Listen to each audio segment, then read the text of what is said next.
Picture this. It's 2009. Your neighbor just lost half his retirement account. Your coworker got laid off. Everyone's selling everything they own just to feel safe. And meanwhile, there's this one guy on your street who's calmly buying up stocks, real estate, even entire businesses.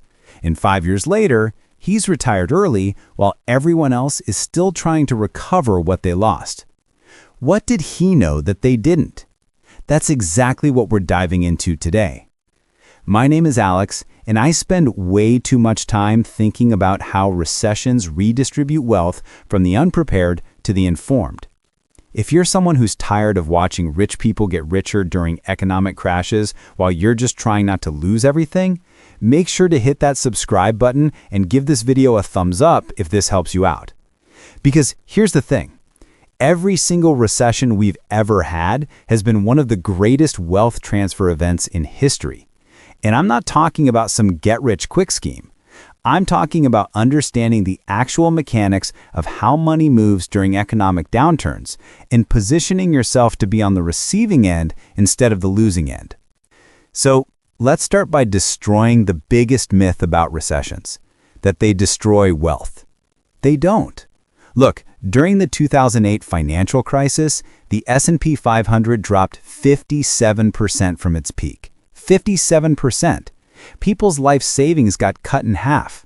But here's what most people don't realize. That wealth didn't just vanish into thin air. It transferred from panic sellers to patient buyers, from emotional decision makers to strategic ones.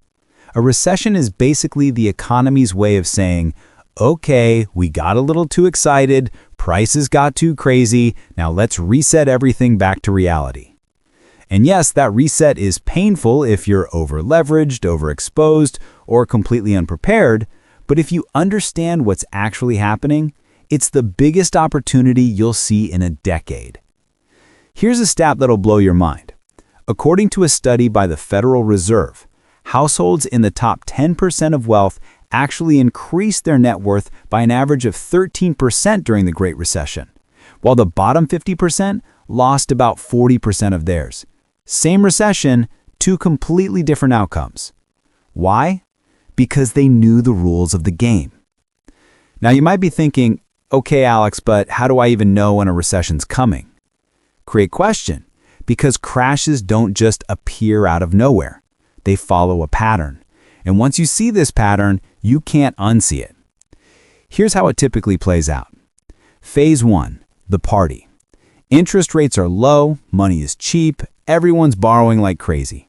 You've got your neighbor who's never invested before suddenly talking about his crypto portfolio. Your cousin's flipping houses. Everyone feels like a financial genius because everything just keeps going up. Phase 2, the bubble. Asset prices completely disconnect from reality. Companies that have never made a profit are valued at billions.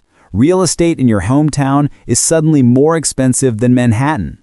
People are buying things they don't understand with money they don't have purely on FOMO. Fear of missing out becomes the dominant investment strategy. Phase 3, the crack. Something breaks.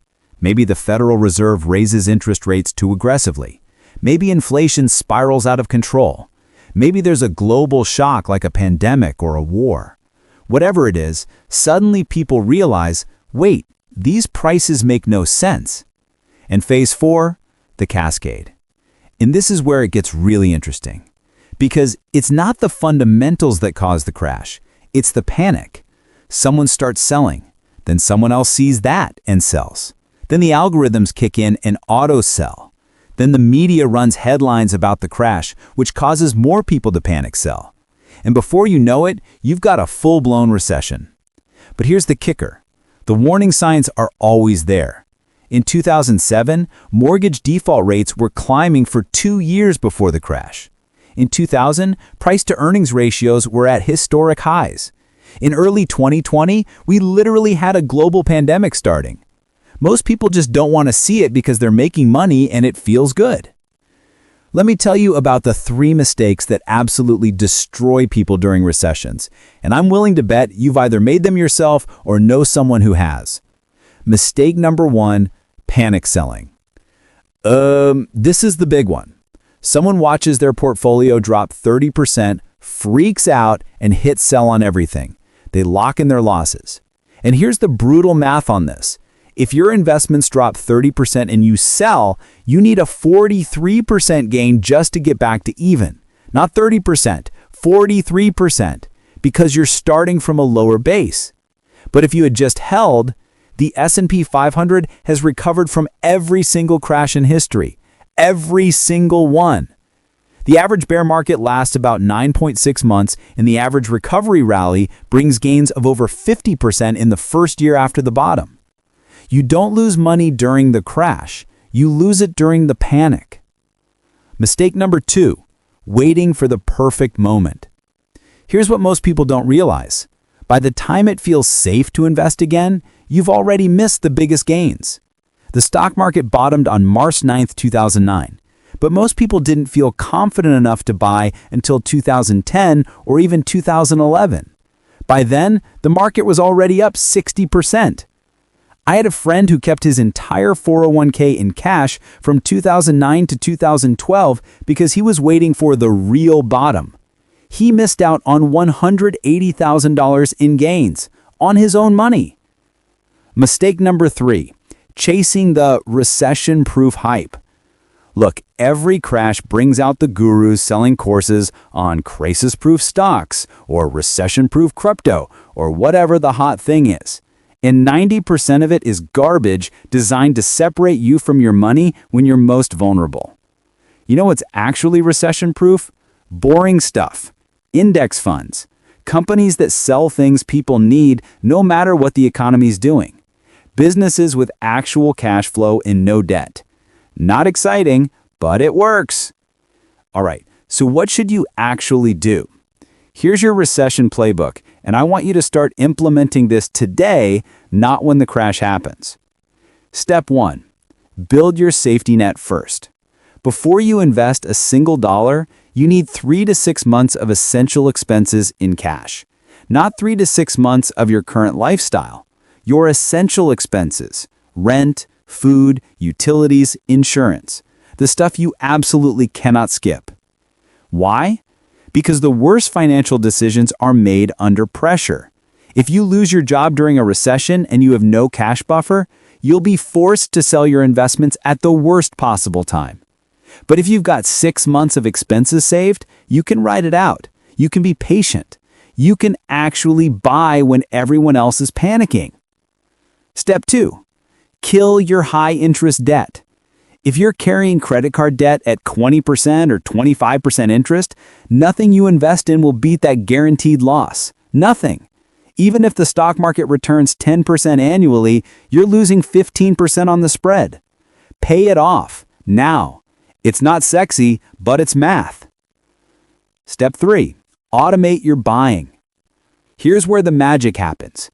Set up automatic investments into a diversified portfolio every single month. Same amount, whether the market's up, down, or sideways. This is called dollar cost averaging, and it's your secret weapon. When prices are high, your money buys fewer shares. When prices crash, your money buys more shares. You're literally forcing yourself to buy low without having to time anything. Let me show you the math. Let's say you invest $500 a month for 10 years. If you had started this in January 1999, right before the dot-com crash and the 2008 financial crisis, you would have still ended up with over $97,000 from just $60,000 in contributions. That's through 2 of the worst crashes in modern history. Step 4, buy the whole market. Unless you're willing to spend 40 hours a week researching individual companies, just buy index funds. An S&P 500 index fund gives you ownership in the 500 largest companies in America. You're diversified across every major sector, and historically, it returns about 10% annually over the long term. When the market crashes, you're buying all 500 companies at a discount. Apple, Microsoft, Amazon, all of them, on sale. Step 5, make a shopping list. Now, here's where it gets really interesting. During normal times, there are probably stocks or investments you wish you owned, but they're too expensive. Make a list. Write down the price you'd be willing to pay. When the recession hits and everything crashes, pull out that list. Those companies you couldn't afford at $200 a share, they might be $80 now. And if there's solid businesses that will survive the downturn, that's your opportunity. Warren Buffett has a great quote: "Be fearful when others are greedy, and greedy when others are fearful." During the 2008 crisis, while everyone was panicking, Buffett invested $5 billion in Goldman Sachs and another $3 billion in General Electric. Those deals made him billions in profit. You don't need to invest billions, but the principle is the same. Here's what nobody tells you: the biggest wealth is built during recessions, not after them. Let me give you a real example. If you had invested just $10,000 in an S&P 500 index fund in March 2009, right at the bottom of the financial crisis, that investment would be worth over $70,000 today. That's a 600% return from just buying and holding. But it gets better. If you had invested $500 a month starting in March 2009 and continued through the recovery, you would have invested $90,000 total over 15 years. That account would be worth over $240,000 today, an extra $150,000 in gains. Same strategy, just consistent execution through the scariest economic period in modern history. And look, I get it. When the market's crashing and everyone's losing their jobs and the media screaming about financial apocalypse, it feels insane to be buying. Your brain is screaming at you to run away and protect what you have. But that feeling, that discomfort, that's exactly what you need to push through, because that's where the opportunity lives. In the gap between what feels safe and what actually makes sense mathematically. This is the part that separates people who build wealth from people who just survive. You need to completely reprogram how you think about market crashes. Most people see red numbers and feel fear. You need to train yourself to see red numbers and feel excitement, because those red numbers mean everything just went on sale. It's the same psychological shift as waiting for Black Friday to buy a TV. Except instead of saving $200 on electronics, you're potentially setting yourself up for hundreds of thousands in future wealth. Here's my challenge to you. Right now, before the next crash happens, write down your recession plan.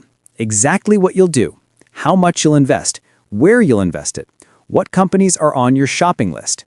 Because when the crash happens, you won't be thinking clearly. Nobody does. But if you've already made the decision, if you've already committed to the plan, you can just execute. Look, the next recession is coming. I don't know when. Could be next year, could be 5 years from now. But it's coming. Economic cycles are as predictable as the seasons. And when it hits, there are going to be two types of people: those who panic, sell everything, and spend the next decade trying to recover, and those who stay calm, stick to their plan, and use the crash as a once-in-a-decade buying opportunity. The difference between those two groups isn't luck. It's not how much money they started with. It's preparation and mindset. So here's your mission. Start building your emergency fund this week. Set up automated investments this month. Write down your recession strategy today, because the best time to prepare for a crash is when everyone else is ignoring the warning signs. Drop a comment and tell me, what's the first step you're taking to recession-proof your finances? Are you building your emergency fund, setting up dollar cost averaging? I want to hear your game plan. And if you found this valuable, smash that like button, hit subscribe, and turn on notifications, because I'm making it my mission to give you the tools and knowledge to build real wealth, even when the economy is falling apart. Remember, wealth doesn't disappear during recessions. It just transfers to those who were prepared. Now go get ready.